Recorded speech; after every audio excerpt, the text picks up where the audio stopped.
Good evening. Welcome. It is 8 p.m. Eastern. It is American Scouser TV, and it is the Thursday Night Podcast.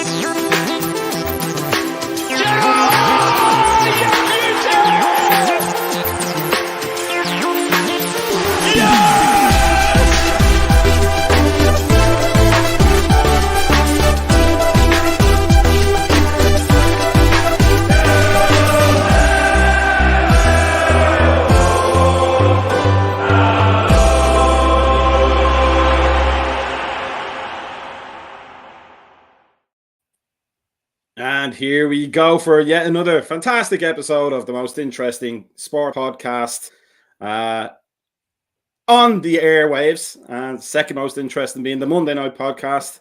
And then for the geeks and the nerds, the Fantasy Football Show, which will be up after us tonight. Joined as always by Jamie. How are you, Jamie? Grant, not too bad. How's she cutting? How the hell are you? She's been cutting very, very tight for a long time there, Jamie, as everybody can tell, I'm sure. That's why I went bald. I'm so fat the barbers wouldn't let me into the shops anymore, so I just decided to chop it off myself. So some interesting stuff to talk about tonight. And we say hi to Brian Shelton and a very good evening to you as well, PJ. Well done. We were just talking about the Irish language there before we went on air. It's nice to see it being reciprocated by another weirdo, because you have to be a weirdo to learn that language. It's incredibly difficult. I don't care what anybody else says about Portuguese, etc. It's the bane of our existence back home. Greetings to Alan as well. So here's what we're going to talk about this week, because it is the topic of the moment. The transfer window has closed and we had no midfielders. The loneliness of the long distance runner, the players that we've been asked, or that have been asked rather, to run their little hairy, stubby legs into the ground, will be asked to do that even more until the end of the season. Jamie, what do you think of no incomes on the transfer market for us? Do you think it was by design, or do you think there was just nobody on the market, or do we not have the money? Well, I mean, first of all, everybody always says we've got no signings. We did. We got Gakpo in. It seemed to be before the window, and it still counts. We've still got one. And the gist from the club is that he was bought in for a number of reasons, but he was brought in A, because it was a good deal, B, because we've had our eye on him for a while, but C, also to kind of accommodate our press from the front, but also to allow our midfielders to play in midfield, really. So, I mean, yes, we're all crying out for a midfielder, and look, it's brutal. It's brutal that we haven't got one, but it's time to put up and shut up now and deal with what we've got, and hopefully a few boys coming back and all the rest. But it's a bitter pill to swallow, isn't it? But I think Gakpo, he's had 3 outings now. I think he shows some promise through that middle, and he's a different lad to Bobby Firmino, but there's a lot to learn there still. I mean, I think he's only 22, 23, something like that. But a quality player. And, if we've got him for the next 5 years, who knows what we're looking back at. He could be the signing of the window. Right now, it doesn't quite look like that. But, hopefully Klopp can work his magic on a player like him and really do our services justice. We almost as if it was divinely timed with the transfer window closing. Kanate is apparently out for possibly 3 weeks. Virgil, we don't know where he is. I think he's back training at least.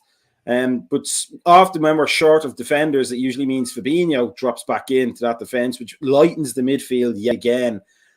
Is it a decision, do you think, that may come back to haunt us if Virgil can't fully recover, or if Kanate's injury is worse than we suspect? Or will we handle it as we always seem to do? The last thing I want to see is Fabinho going back into defence, because his performances haven't been up to scratch. He looks slow, like that tackle against that tackle last weekend was horrible, and he looked guilty the second he pulled out from it.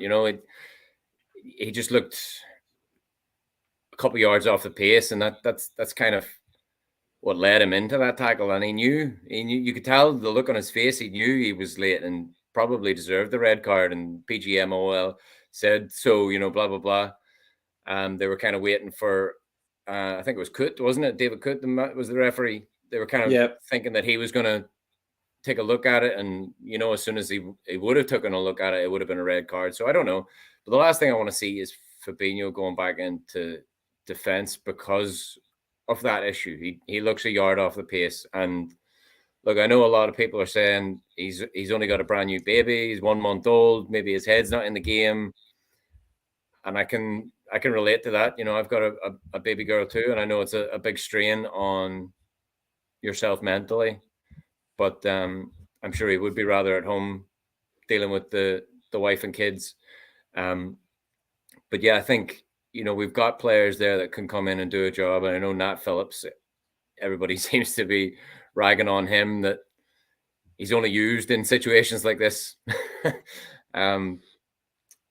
But it's going to be difficult times ahead. Joe Gomez is definitely getting a lot of stick as well.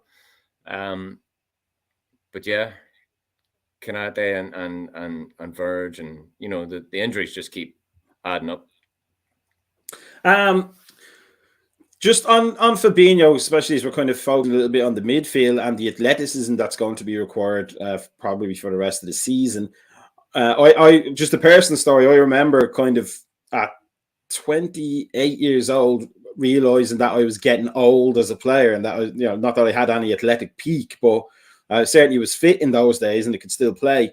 But playing against in a like a friendly game, and then this young player, like late teens, 19, 20, just breezing past me. And I could be a little bit dirty sometimes when I was a player. I wasn't hugely Lucas Leiva-like in my tactical fouls. But what got me was that even at my low level, the signal from my brain to take this player out or to tackle him or to turn with him didn't reach my feet until he was about 3 yards past me. That's kind of like what it looked like for Fabinho in that tackle. It was like he knew what he wanted to do, but his legs just didn't want to go do it with him. Do you think that's a sign of fatigue, or do you think that maybe that's the beginning of the end of his top-level career in English football, at least? It's definitely a dangerous assumption to make, isn't it? That a player's career's reaching the twilight. It's hard to say, given the fact that he's been a bit of a just come into the game, and it's hard to get into the momentum of that game, especially when he just come in. He's asked to do a lot. He's not exactly a game-changing player, but like you said, it seemed to be like the communication just wasn't there with himself to be able to make that tackle before he'd already got past him. But I mean, look, Brian's right. His form has been slipping, but it's the kind of role where you can afford to be a bit slower, maybe not mentally. So, asking him to come in halfway through a game when his form has been slipping, quite rightly, Brian, it seemed a bit rash. So I don't want to like just throw the book at him right now and say, look, he's done, sell him, blah blah blah. But who knows? Young Bajcetic, however we're pronouncing it, seems to have Baz. Let's just call him Baz. Yeah, Stefan. Seems to have the world at his feet and has the hunger right now, but maybe not got the professional fitness to carry out 90 minutes week in, week out, because he did look gassed and has looked gassed around the 70-minute mark. So yeah, it's a different situation for us Reds, because we're we're looking at these players that, you know, we're an inch away from winning it all, and I've got winners' medals and all the rest of it, and we're kind of dealing with the reality that there is a gulf of a void between that sort of youthful 21, 22 to 28, 29 twilight age. So it's hard going right now. Just kind of to kind of tie it all into the transfer thing, the rumors that were going around were that we were looking at N'Golo Kante, who I believe is out of contract at the end of the season at Chelsea, who on paper would be a nice addition, but also similarly, he's 31 years of age now. Is he 31 now? He's 31. I just double checked it there before I made the point. That would almost be replacing like for like, wouldn't it, in that midfield? Like, I mean, he clearly has technical quality and amazing tactical prowess, which he always had. It was a huge part of his game. But so was the amount of leg work he got through, or he gets through per game. If that's really where we're looking, that's almost giving up the ghost before we've even started, isn't it? Yeah. I mean, if you're looking for 31-year-olds, you know, we've got Thiago, we've got our aging midfielders already. And like you rightly mentioned, he has been ever so slightly plagued with injury. It's not like we're getting the Kante that was, you know, 70% of the world is water, the rest is N'Golo Kante. I mean, I can't see how that is. It's a stopgap, and we don't really do stopgaps, do we? You know, we've tried and failed with the Kabak and Davies things, and the Arthur Mellos. You know, the stopgaps don't work for us. We need to get back to, you know, signing for the futures, and yes, there could be an argument saying that we need to sign somebody for right now, and maybe, you know, that young English kid that everybody's always talking about is that signing, but we can't hang our hats on that. That's not a guarantee, and it's not going to be the answer to everything. It's not the skeleton key. It's not going to unlock the Liverpool of old. But yeah, I don't think N'Golo Kante is going to solve any problems. It's probably going to cause more. And speaking of transfers and deadlines and causing problems, we're going to welcome Trevor. Trevor, how are you? Yeah, my schedule was perfectly aligned, and then a couple of frat boys decided to play bumper cars with their dad's Audis, and now I'm like a Jurgen Klopp substitute. I'm a bit late. I don't know how much you hear that we were talking about. You know, no midfielder signings for the transfer window. Fabinho looking like he's getting on, and then Kante seemingly being one of the targets for transfer in the summer. How do you see the end of the transfer window? And as Jamie said, we brought Gakpo in, maybe not in the most needed position, but we really did need something to beef up that midfield, didn't we? Yeah, and I was listening on my way in. It's one of those things where, yeah, it is disappointing that there was no reinforcements brought in that particular department. But yeah, Gakpo kind of does a lot of jobs, and with the amount of guys that we have sidelined right now, having a guy that can kind of just fill in a lot of places is helpful, even if he wasn't the most pressing need. In terms of, you know, we talked about formation changes before, and, you know, formation changes can give you a boost, but they're not necessarily the actual solution to a problem.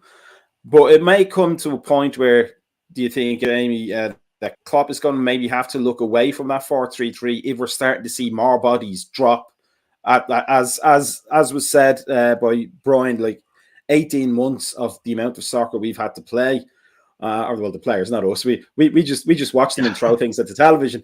But yeah, but at some point you may have to. It's just as bloody taxing. It really is. Yeah, kick every ball and head every header. But at some point, maybe the ideal Klopp formation might have to be put aside for a while, mightn't it? I think so. Everybody gets bogged down in this formation talk, and I know I defend Klopp, and some people say I defend him too much. But I think, you know, the the rigidness of the 4-3-3 isn't necessarily there.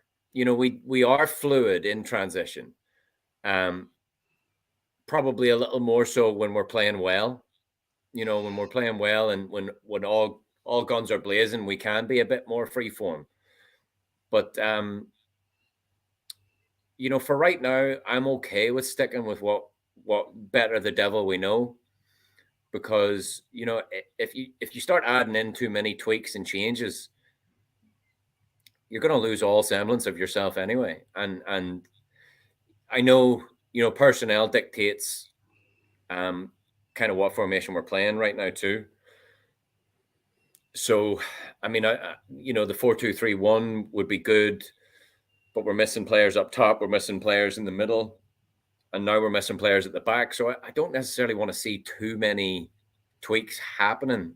What I do want to see is, and it started to come in the past couple of games where we are a bit more defensively solid. You know, you can't. Yes, I know in the past where we just go and outscore players, but that's not what we're doing. You know, I do want to see us a bit more grittier, a bit harder to score against, and then we can, you know, maybe look to nick a goal here or there. And yeah, Tyler Morton's having a great season, isn't he? But you know, still a bit weak and is probably behind Bakitic in the pecking order anyway. But yeah, I don't know, lads. It's difficult. There's no one easy answer, is there? Trevor, I mean, Jamie makes a great point there. Of the better the devil you know. But Klopp has been talking about going back to basics, and you know, sometimes back to basics means doing, as Jamie says, becoming a bit more defensively solid.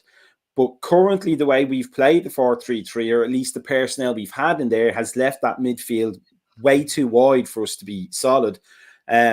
So do you think there's an argument to be had for maybe playing that, even if it's not players in their ideal attacking positions, something like the 4-2-3-1 or 4-4-2 might at least give us numbers in the critical areas where we're being hurt by the opposition? Yeah, and I think that's always what's been kind of the contrarian's argument to how it's live or die by the 4-3-3. It's because I agree with Jamie. When it's firing on all cylinders, there is that fluidity. There's lots of overlaps. There's lots of room for people to explore different options than just the spot they are. But what the 4-3-3 kind of does in terms of just team selection and in terms of what you're putting out there to start is where I kind of have my issues, where it's like, yeah, you know, you have to put these guys in the midfield just because it's that. And then there's no wiggle room with that from there. And then it just kind of falls apart in these second halves where we're chasing games, so on and so forth. But I think it's also a product of just the amount of people in every single level of the field that we have out.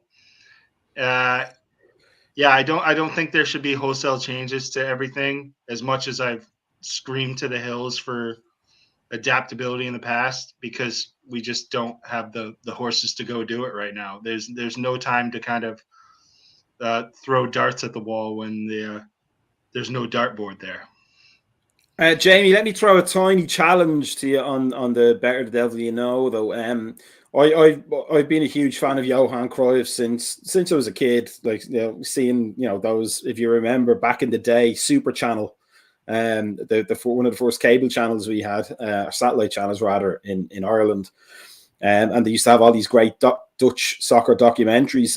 But one of the things about Cruyff was he always said it's a game of space. It's a game of space. And now, as you say, when we have the 4-3-3, in fact, I'll say this: when we are firing on all cylinders, it probably doesn't matter what formation we play, because everybody just knows where they're supposed to be. But currently, we are giving up so much space, as we'll get to later with Andy Robertson, and we're just not defending as solidly as we need to. Do you think there may be even an argument for keeping the 4-3-3, but instead of having that upside-down triangle with the defensive mid and the two box-to-box, maybe flip it and have two defensive mids and the box-to-box, and then keep the left winger and the right winger and the striker? Yeah, I think that would be good. we'd have to have two in-form sitting midfielders. I mean, Thiago has been throwing in a lot of decent tackles, but you don't necessarily want Thiago doing the grunt work there. You kind of want to let him do what he does best and flow through the game. So I mean, it's a difficult question, Macka. I'm not gonna sugarcoat it. I don't know. That's a hard one. I do know, like you're saying, and Johan Cruyff would have waxed lyrically. It is a game about space, and right now we're making that space seem incredibly confined, because it's almost as if we're playing with a lot of fear. Like we're playing with fire because we're not trusting our own touch. We're not trusting that space. We're not trusting our teammate to make that run into space. Like Thiago played a little ball there in our first third. It was like a little 1-2 with maybe, I think it was Robertson out there on the left-hand side where the ball went out for a throw-in. Yeah. And Thiago just plays it into space. And the run is made, but just it doesn't get there. We're playing with a lot of trepidation and a lot of fear right now, and it's palpable. You can see that. Because we're not trying these things. Or maybe we're trying too hard to try some of these things. It just seems labored right now. So it almost it's going to be like that when our backs are up against the wall, and we kind of have to play our way through that. And that goes back to what we were saying about being a bit more defensive, rigidly. Where we can sort of count on ourselves to not concede as many, and then let the chips fall where they may further up the field. But like I said, it's very hard right now. So, Trevor, just on that then, almost just to wrap this part up, it almost seems like before we even start talking about formation changes, maybe we have to talk about the mentality change before we talk about anything technical. Do you think? Yeah, and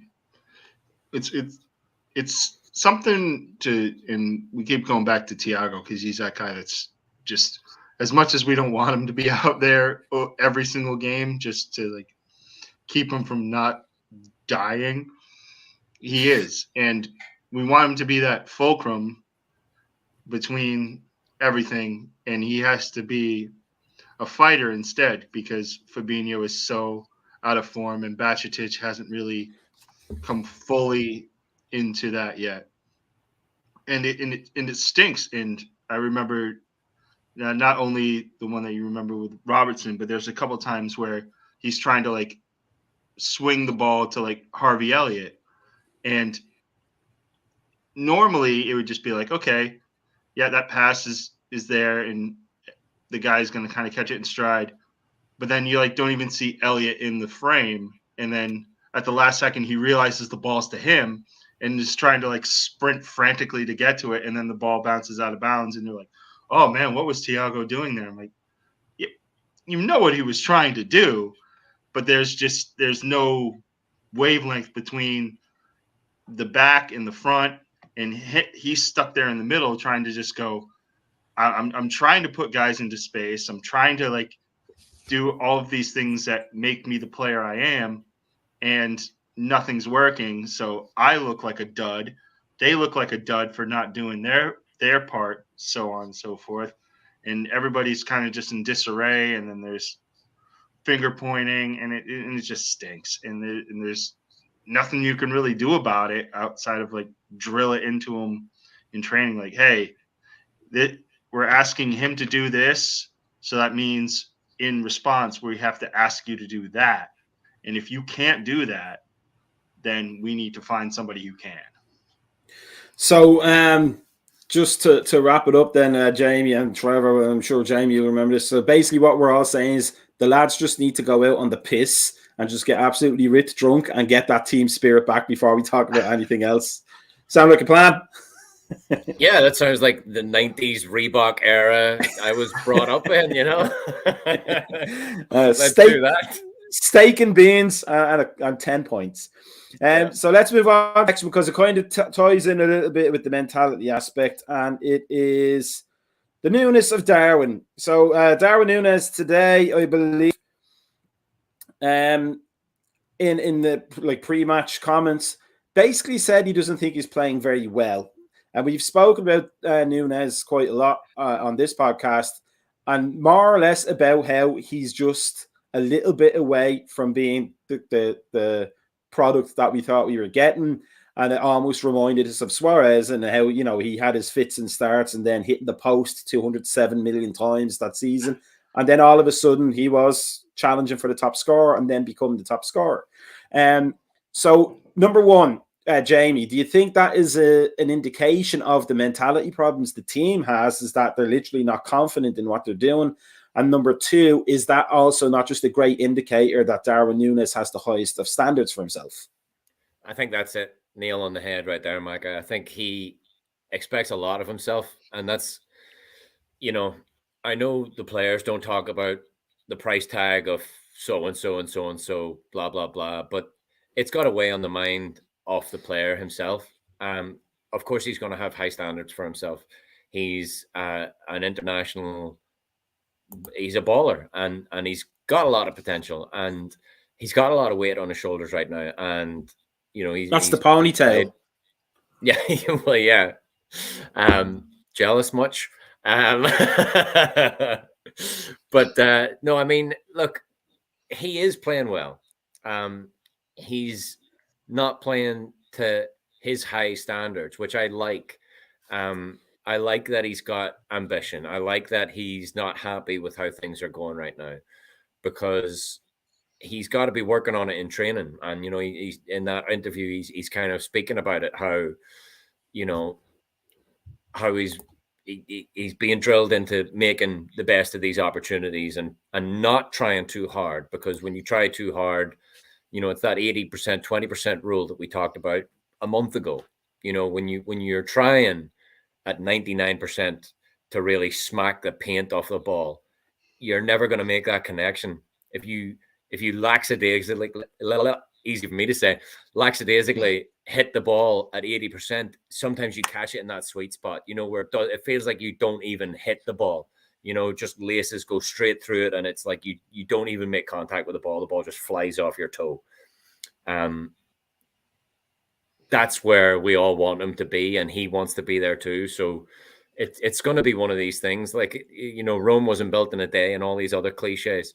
It's going to just happen, and it may not be overnight, but the difference is going to be monumental, and that might look like it happens overnight, because right now he is struggling to finish quite a lot of his chances. And look, a lot of other better players than him have had the same issue.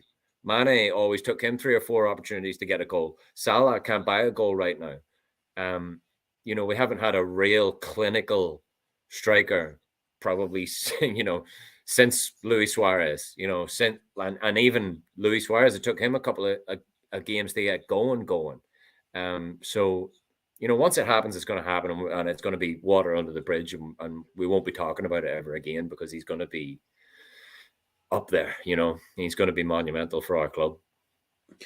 Just before I go to Trevor there, you say Salah can't buy a goal, but we're paying him enough bloody money. He should be able to, shouldn't he? Yeah. At least put an installment down. Trevor, Yeah. So for Darwin Núñez, you know, we're talking about his clear mental approach to how he thinks he should be performing. But he has 10 goals, I think, in 25 appearances. If he wasn't at Liverpool, if he was playing for Wolves or Everton or Leicester, say, he'd actually be one of the star strikers of the season, wouldn't he? Yeah, but I think that's that proper bit of self-reflection of, he knows where he's at. He knows the levels that he's supposed to be at and the expectations of him. And he's that little bit of anger and that kind of awareness that he's not where he needs to be for this club in the positions that they want him to be at, I think is really telling, and it's really positive, because there's times where a guy could be out of form and he's just won't take any responsibility. There's no accountability. Where like, oh God, if these guys just gave me better crosses, I would be able to do better with it. Or if I was playing 90 minutes every game, I would definitely get a goal, or all those things. And there doesn't seem to be that bit of just whataboutism and excuses with him. He sits there and he goes, "Yeah, I'm here. I'm gonna keep grinding. It's not going great for me right now, but I'm trying to find every avenue I can to make it work and to better myself and to like ingrain myself into this team, into this culture, into this fabric of what they're asking from him at Liverpool." And I think Suarez was the one that everybody wants to make that parallel with the whole Uruguayan thing and kind of the temper and how they're just having that same kind of initial trajectory where they're taking a million shots, they're making a million runs, and just nothing is coming with any consistency. And it was weird that they needed a guy that everybody seems to forget in Daniel Sturridge to kind of give Suarez that initial boost to kind of, it was like the booster rocket off a spaceship where it's like, okay, we know he's going to space, but he can't get there on his own. So he needs that little bit of a booster to get there. Maybe Gakpo can be that booster for Nunez if they kind of play him in a weird 2 and a 4-4-2, and it's that guy because he showed it in the World Cup, and I always bring it up is just because of how well Gakpo played in the World Cup, and there's something that can translate from that with this team if he's utilized in that fashion.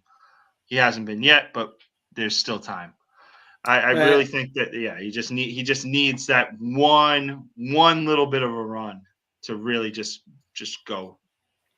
On kind of that like theme, Jamie, something that pretty much every male of any age can understand, performance anxiety, as I think they call it. But there is a thing in sports psychology when you can be, to keep the dirty talk going, you can be over aroused to the point where you're going to make mistakes that you shouldn't be. So it comes back to what you say. Instead of trying to get that 99% effort or 99% shot, you drop it off a little bit, and then it's called, I believe the phrase was, the relaxedness of perfect practice.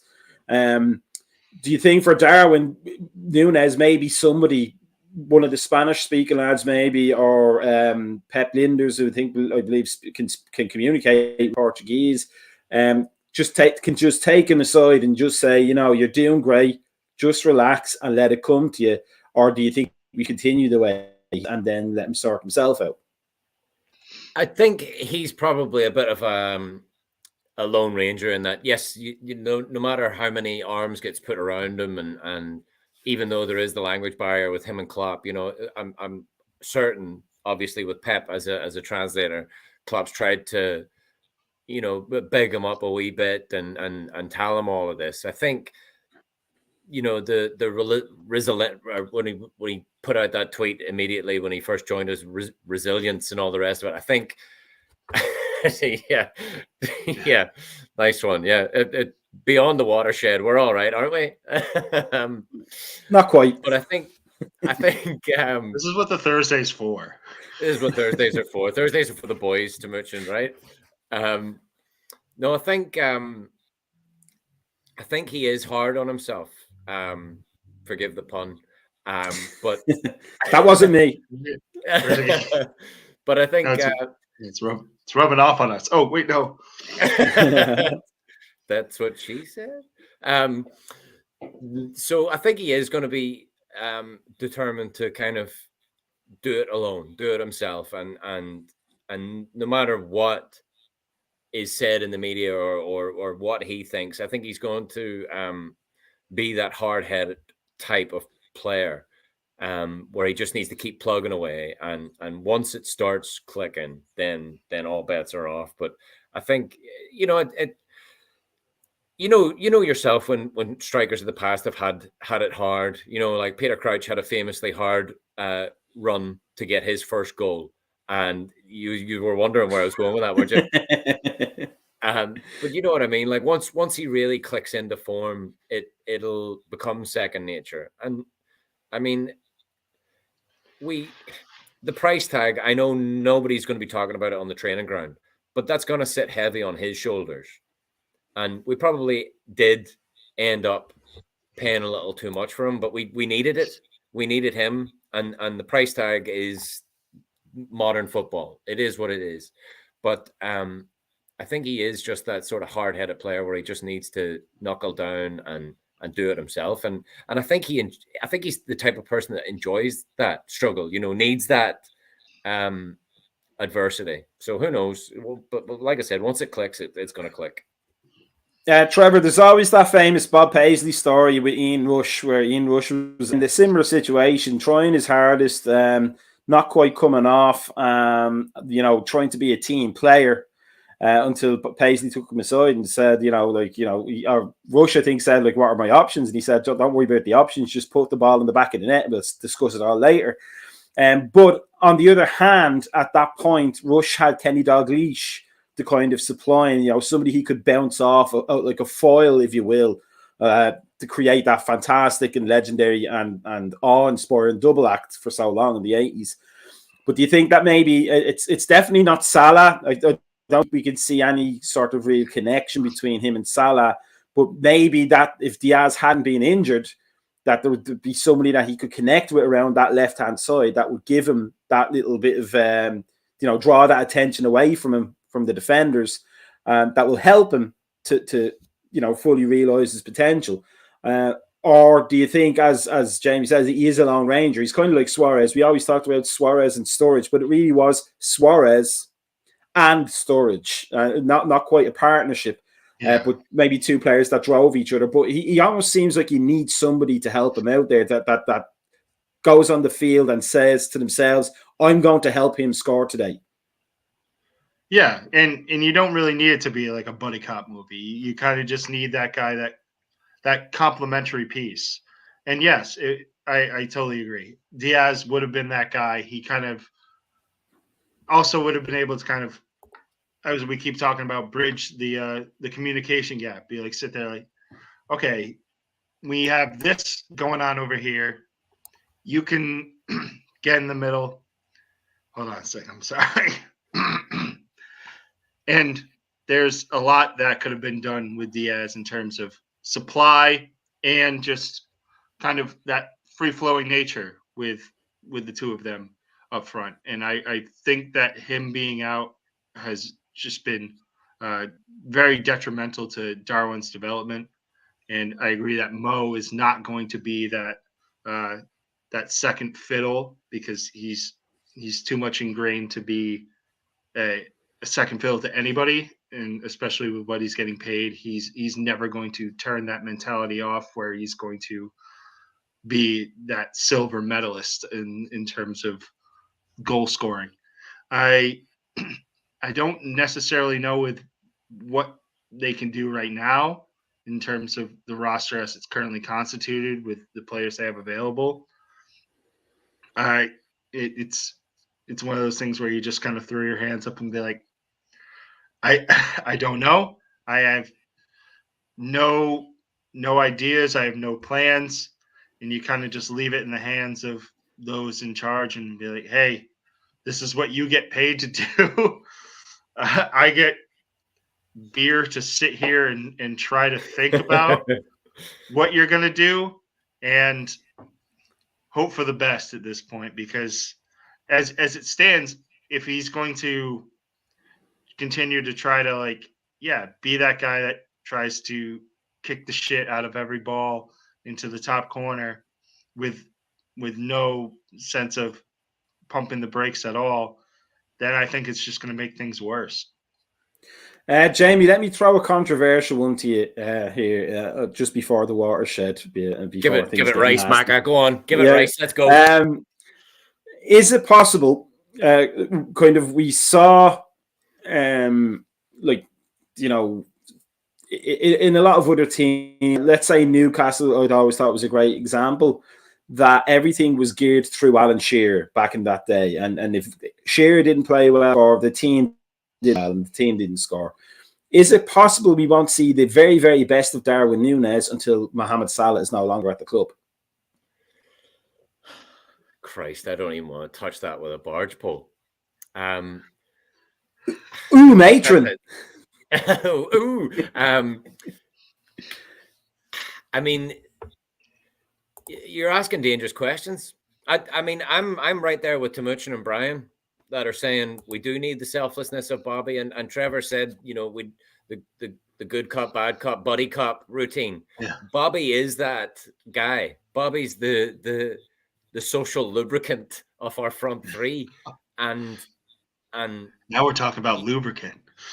I mean, this is an X-rated podcast, lads. Welcome to. Seriously. We just need to work on Trevor's Irish accent. Everything sounds a wee bit dirtier with an Irish accent, Trevor. And a raised eyebrow. But I mean, Bobby is that the glue that kind of can hold it all together up front, and we are missing him. And who said it earlier on as well? I think it was Brian as well. You know, we're missing Jota, and we're missing a lot up front. But I think who knows if Bobby can come back and be that glue again, who knows? But maybe it is Gakpo and Nunes working together, and you know, Gakpo can work through the middle, but then can drift out wide, and Nunes can start out wide and drift in the middle. Maybe there is a meeting of minds there, and then we just let Mo Salah do Mo Salah things out on the right wing, because he's a winger, not a striker. You know, who knows? But maybe Gakpo has been bought in the mold of playing that role. You know, famously, Klopp can turn players into something that we've never thought or seen before. You know, Gini Wijnaldum from a winger into destroying midfielder. You know, Lewandowski into an amazing goal scorer. You know, Klopp can do wonders with certain players, and maybe he has something in mind for Gakpo. Who knows? And then just to back the point up, because every rule has an exception, he turned Arthur Melo from a useless piece of shit to another useless piece of shit. Yeah, there's always one failure for every 10 successes. But let's move on to the next thing, just because we we want to get to the meat of the weekend as fast as we can. Robbo speaks. This is something we discussed before we went on air. Andy Robertson after the Brighton game. Saying, you know, we need to start winning games. It's easy to say, but it's harder to fix. This season has not been nowhere near good enough. At the turn of the year, we kind of wanted a new start, and it's definitely not got off to that. We've probably been worse. To Jamie, before we went on air, Trevor, and I want to get your opinions on this. That sounds like the talk of a player in a relegation battle more than somebody who's trying to break into the top four, doesn't it? Yeah, it's pure frustration I get from that. It's a guy that is never going to mince words. He's going to always say what he thinks, even if it kind of ruffles feathers, both in the media and within his own club. Because it's a guy that never has been accused of taking a game off. And they were the captain. He was the captain's armband, wasn't he? That's the captain's words. Yeah. Yeah, and he'll run himself into the ground even if it's to his own detriment. And I think it, especially after those two successive defeats to Brighton, it has to come with a bit of self-reflection where you're sitting there going, what did we do wrong in these two games that caused both to go so just irreparably damaged? And if you don't have those answers and you can't look at those and you're just going, I have nothing, then you lash out and you just and I think that's where he's at in his head at this point, because there's nothing that you can look at it tactically all you want and kind of just pick apart moments in the game and go like, oh, well, if this guy would have covered over here or this. But overall, just system-wise, personnel, you either didn't match up well enough with Brighton, you didn't play to their intensity, you didn't game plan well enough. There's a cavalcade of issues that were at play here. So it's not just one that you need to pinpoint. It's just a matter of recognizing that, yeah, you're in a bit of a rut, and there's things that like this that are going to happen, and just try to minimize them going forward. And if you can't do that, then that's a deeper problem that needs to be addressed in whatever channels that Robbo can address them. But for now, it's just like Nunez talking about his form. It's a guy sitting there and going, I can really sit here and go, there's not much that I can do from the information I have, but what it's really just, we have to just be better. Case in point.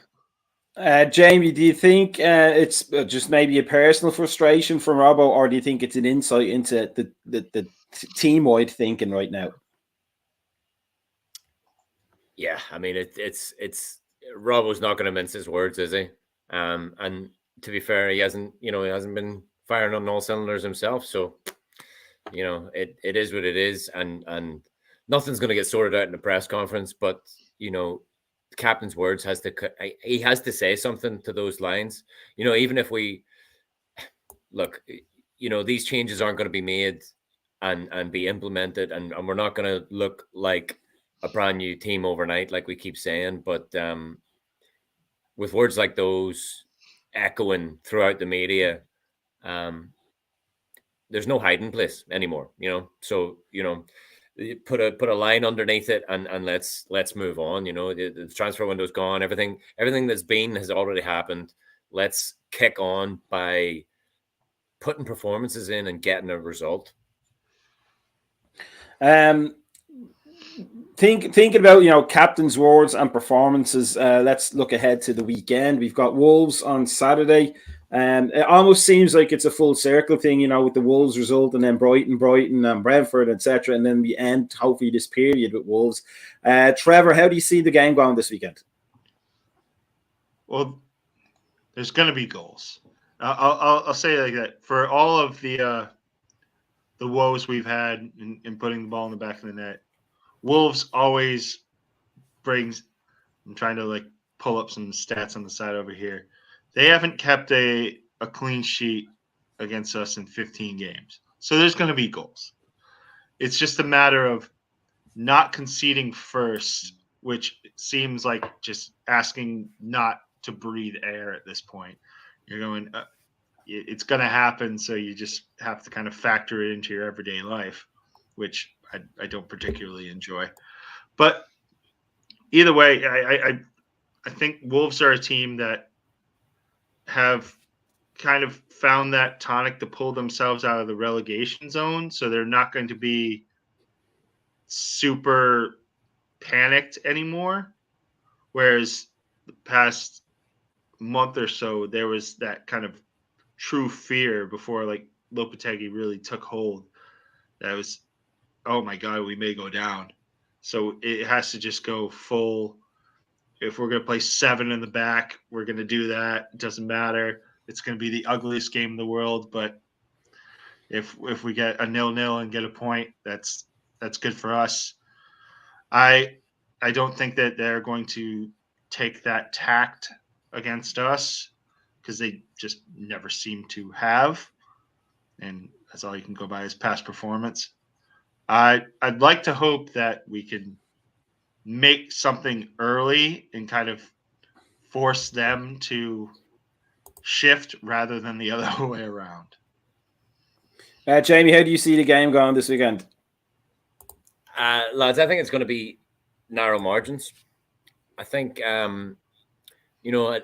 Molineux, we've famously had a couple of 1-0s, a couple of 2-1s. We've only, I look back, the last time we won by more than a 1-goal margin was 2018, December at Molineux. It was 2-0. So I don't know. Maybe they're just going to blow my opinion right up my hoop. But I'm hoping for listen, a heart attack 1-0. I've been saying it for a couple of weeks. I'll take the extra gray hairs for a clean sheet and a sneaky goal. So here's hoping that I'm wrong.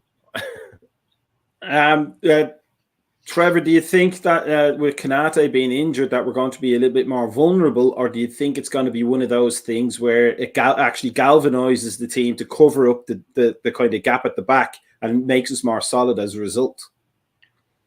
I'd love to hope so.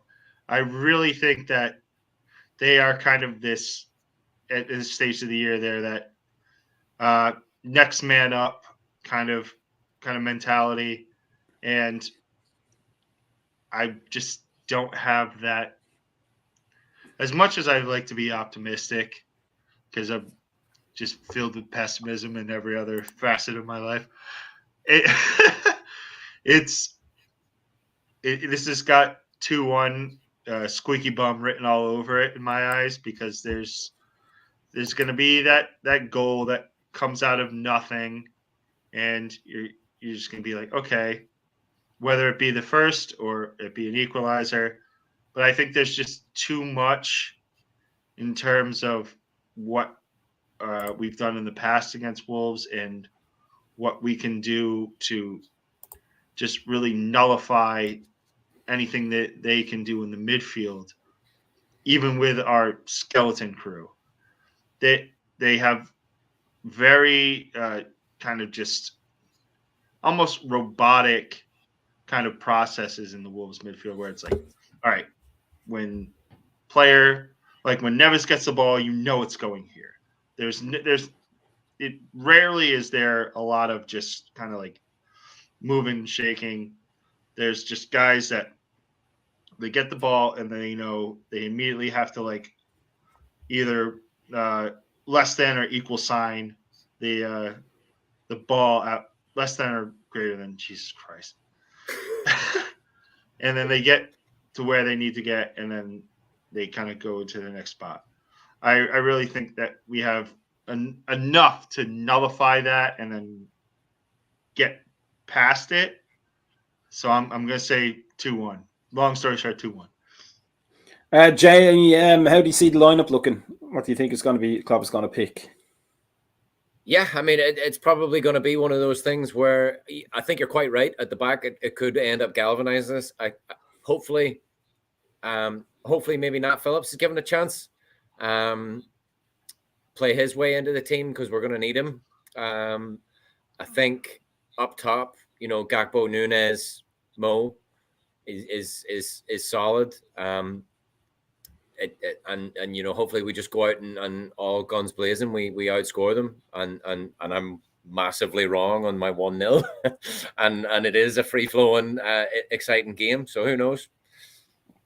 What's 3-0 for Brian Shelton, 2-1 I think was that what you said, Trevor? Yeah. So Jamie, what's your score? Well, I'm going for 1-0 in the hopes that I'm massively wrong and Brian's right for a 3-0. I'm going to go for 2-2 just to balance it all out, just to keep the universe in check. So before we go, the threshold question, a very brief one. It's not a jokey one this week, but it is a philosophical one. If you could eliminate one of these two strikers from the history of Liverpool, they never signed, they never existed in the red, which one would you lose? Fernando Torres or Luis Suarez? Trevor. Oh boy. Oh God. No, I need a second to ruminate on this. I'll go Louis. I'll go Luis Suarez, because Torres was just a bit of a heartthrob, wasn't he? And Suarez wasn't really there that long, even though he was immense and all the rest of it. Suarez gets the boot and Torres stays for nostalgia's sake, for the look, for the total 90s, for the blonde slick black hair. Yeah. But let me throw this. Let me throw this question to you, Jamie. And this is more for us on the other side of the Atlantic, people. Did you never think that Fernando Torres looked like Catherine Tate, the comedian? Have a look at it on Google Images after. You'll see what I'm talking about. That's unfair. If so, Catherine Tate's a bit of a looker. Trevor, Have you been No, untraumatized enough? I'm gonna go. I'm gonna go. Louis got to go. Nino was one of those guys that drew me into the club to begin with, and those adverts when he was getting when he was coming to the club were phenomenal. And yeah, Torres. The armband said he was a red Torres. oh yeah, and yeah, those. As much as Suarez holds a special place in my heart for his shithousery and his goals, Nino is, I think, just that little bit of cut above, even if he left in kind of ignominious terms. I'm going to book the trend. I'm going to say I'd lose Torres and I'd keep Suarez simply because of Suarez's little dive in front of David Moyes. I just love that he wound people up, and he wound people up for us. He was kind of like, there was always rumors that we might go for Craig Bellamy at one point way back in the day, in the 2000s. And I would have loved that because I just love players that needle other players on the opposition team. Yeah. I was going to say, if you needed people to needle people, you had Fowler and Bellamy. You had plenty of guys to really just stir the shit. But it's always a good thing to have. Suarez never got a sweet advert or a super. When he got like a weak like Louis ripoff. Torres. That's the one. So Torres had vintage on toast as well. That was always good to see. Yeah, that's true. So we've unloaded ourselves tonight. We've had a few outpourings there, and we won't stand to attention any further. It just remains to say that we have the fantasy show immediately after this one, so make sure you're staying tuned in for that with Gali and Tamouche. I think, yes, possibly. We have the morning coffee, I believe, tomorrow morning, and the Monday podcast. And then I believe we'll have a pre and or post match on Saturday, before and after the game, obviously. So you can see us all or throwing the cat around the place in celebration, one or the other. We don't know which way it's going to go. But it just remains to say to make sure you like us and subscribe on Facebook and YouTube and Twitter and Instagram. And listen to us on Spotify, and make sure you join in to all the podcasts, but also more this one because we're the most handsome ones, to be fair, out of all of them on the Thursday nights. And it just remains to say, Trev, if you need more X-rated chat, just join the Discord. Yeah, where else and the Discord as well? Is you going to get the X-rated content on a Thursday evening? Just before we go, I just want to say Brian makes a good point. Can we just call Hadji Diouf instead? But I think that's actually a literal thing he's saying there. We want to stray that far X-rated.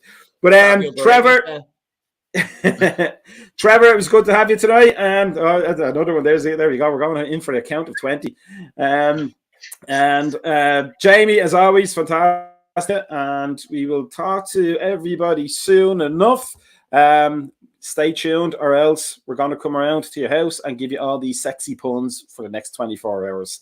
Okay, and that's yes, that's us for tonight. Join us next Thursday. Peace out.